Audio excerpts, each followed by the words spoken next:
So when someone like me, who comes from America, who comes from a non-Muslim background, who embraced Islam, when I see people like this representing Islam to the people I'm trying to invite to Islam, how am I supposed to feel about that?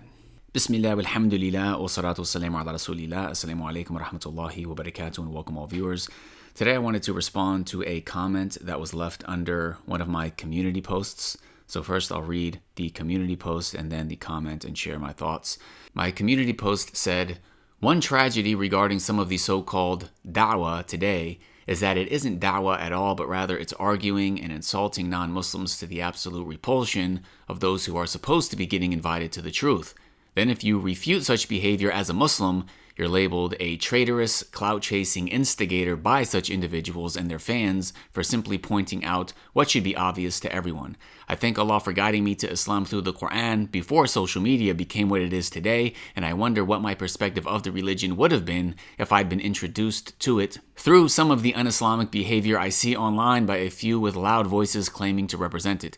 May Allah guide us and fix our affairs." So firstly, let me explain a little bit about where this is coming from. And it's really, subhanAllah, it's very difficult to navigate da'wah nowadays with social media and the internet, because there are certain people who know exactly what I'm talking about. They know exactly who and what I'm referring to. But then there are people who have no clue. There are some people who will appreciate this and say, "Thank you for speaking up. I know it's not easy to speak up and say these things and get all the flack and drama that comes with, trying to do what's right in the face of all of the backlash that can come with it." But then there are other people who might be clueless and they're like, "Brother, why are you causing drama? Why are you stirring up issues? Because before I mentioned it, they didn't know anything about it." So anyways, I guess my point is, if you don't know what or who I'm talking about or referring to, then alhamdulillah, you don't need to watch this video. You don't need to get involved with it. Or if you are interested, then please understand I am not trying to stir up drama and talk about Muslims and be this sort of, fitna maker, but rather based on the things that are happening online when we're talking about people with 1 million followers, hundreds of thousands of followers. We're talking about videos that are getting tens of thousands, hundreds of thousands of views. Things on Twitter that get 1 million views. As I sit back and watch this, I cannot help but say this is a circus. And some of the people who are claiming to represent Islam, that some people are looking at as if they're some sort of scholar of Islam, behave in ways that are completely against Islam. They are making Islam look like something it's not. And because we live in this age where especially the youth, maybe the parents, they're busy at work, they're busy doing other things, they don't have time to be scrolling all the time, watching a lot of the silliness. But there are a lot of younger people who are watching these individuals and they're emulating their behavior, thinking for whatever reason that it's Islamic. Now, once upon a time, such people, they never would have been given a platform. Or even if at one point they were given a platform, they would have lost it because of their behavior since then. But with the internet, there is no rules and regulations, basically. Anybody can post something, and not just within the Muslim community, but with people in general online. It's the people who post the most shocking, outrageous stuff that gets the views. This has been the case for years now. And because that's been the case for years now, the bar keeps getting raised regarding the level of outrageous behavior you have to show in order to get that same sort of attention. So it's like once upon a time, if somebody wanted to learn about Islam, you'd listen to a lecture. Even when I first became Muslim, if I wanted to learn about Islam online, I'd listen to an hour-and-a-half long lecture from somebody who actually went and studied their religion. But nowadays with TikToks and all the chaos, all the shocking things that just pop up on your feed, who has the patience to sit down and listen to a lecture for an hour and a half? We need some action. We need some madness. We need somebody yelling and cursing at somebody else and then them having some sort of intellectual battle like it's, some sort of WWE type verbal religious debate. That's what we need. Now, perhaps I'm going off on a rant, but what's the point of what I'm saying? The point of what I'm saying is that people seem to forget that we are supposed to be, as people living in America, in the UK, living in the West, living in non-Muslim countries, we are supposed to be calling people to Islam, inviting them to Islam, teaching them about Islam. But instead, some people are so off-putting and antisocial and honestly seem to have some sort of mental issues, some people, subhanAllah. Because the internet is like a fake reality in and of itself, it's like people forget. They forget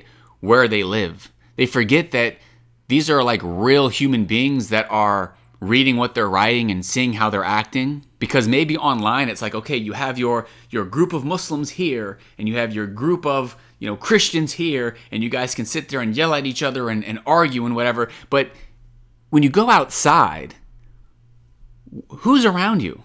So that same sort of outrageous behavior they show on the internet, it doesn't translate into real life. Because in real life, actual mature adults want to live civilly amongst each other. They want to live peacefully amongst each other.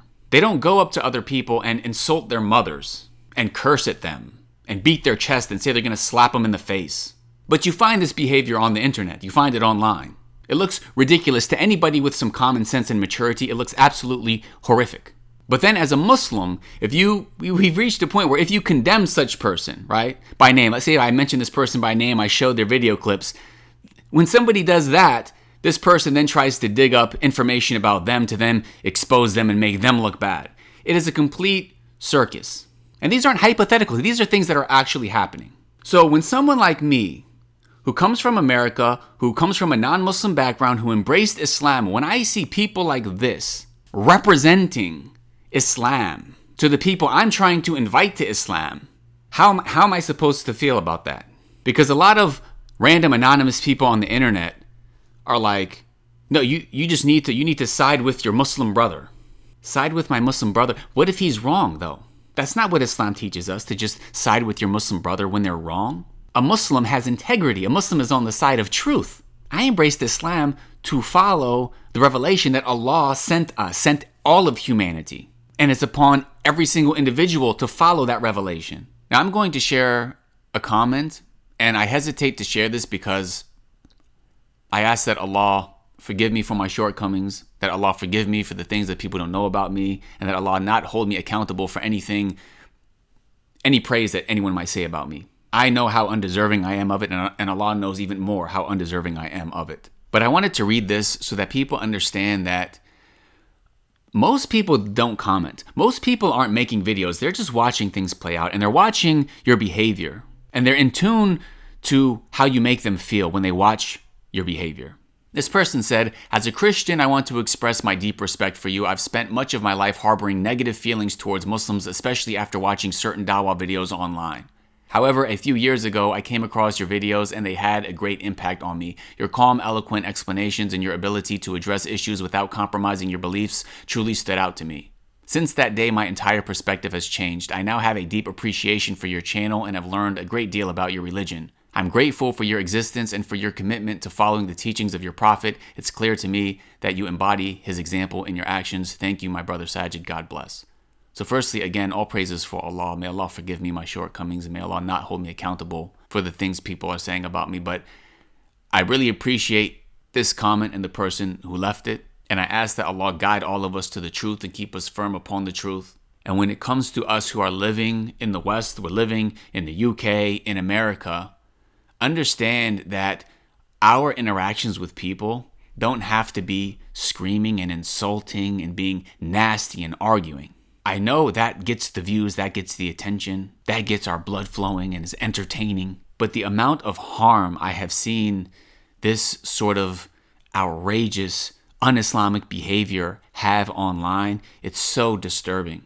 And it was not always like this. And with that said, I know it's not only the Muslims who are dealing with this situation. I know that Christians are also dealing with the same situations, that sometimes there are people from your community that also have very bad behavior that you don't want representing your religion. And I think that this is just part of the fitna, the trials and tribulations of social media, of this new technology that we have, that our kids are growing up with, that is unprecedented.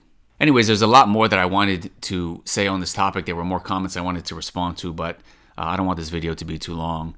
And I think I've said enough for today. Allah knows best.